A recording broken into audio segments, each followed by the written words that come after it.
मिनश्शैतानिर्रजीम बिस्मिल्लाहिर्रहमानिर्रहीम अस्सलामु अलैकुम वरहमतुल्लाहि वबरकातुहू। स्नैनी ज़ैफ़ टीवी की तरफ से आप सबको खुशामदीद। दोस्तों, अगर आपने अभी तक मेरा चैनल सब्सक्राइब नहीं किया तो इस चैनल को सब्सक्राइब करें और इस वीडियो को लाइक करें। जुम्मे के दिन इस अमल को ज़रूर आज़माएं। आप जुम्मे के दिन इस अमल को पढ़ें तो आपकी तंगी दूर होगी और अल्लाह पाक आपके रिज़्क़ में इजाफा करेगा। जुम्मे के दिन इस अमल को ज़रूर किया करें, इसके और भी बेशुमार फ़ायदे हैं। इस अमल की आदत को आप ज़रूर अपना लें, ये आपके लिए बेहद फ़ायदेमंद रहेगा। जुम्मे के दिन किसी भी वक्त आपने 100 बार अल्लाहू पढ़ना है।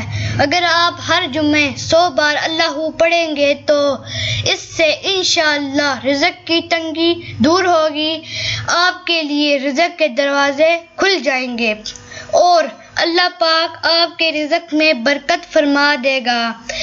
इसके अलावा आपके जो दूसरे मसाइल हैं वो भी बेहतर होते जाएंगे और आपकी ज़िंदगी बहुत अच्छी हो जाएगी। दोस्तों, उम्मीद है आपको मेरी ये वीडियो पसंद आई होगी। अगर ये वीडियो पसंद आई है तो प्लीज़ इस वीडियो को लाइक करें और चैनल सब्सक्राइब करना मत भूलेगा और बेल आइकन को ज़रूर प्रेस करें ताकि हर आने वाली वीडियो सबसे पहले आप तक पहुँचे। बहुत शुक्रिया। अस्सलामु अलैकुम वरहमतुल्लाहि वबरकातुहू।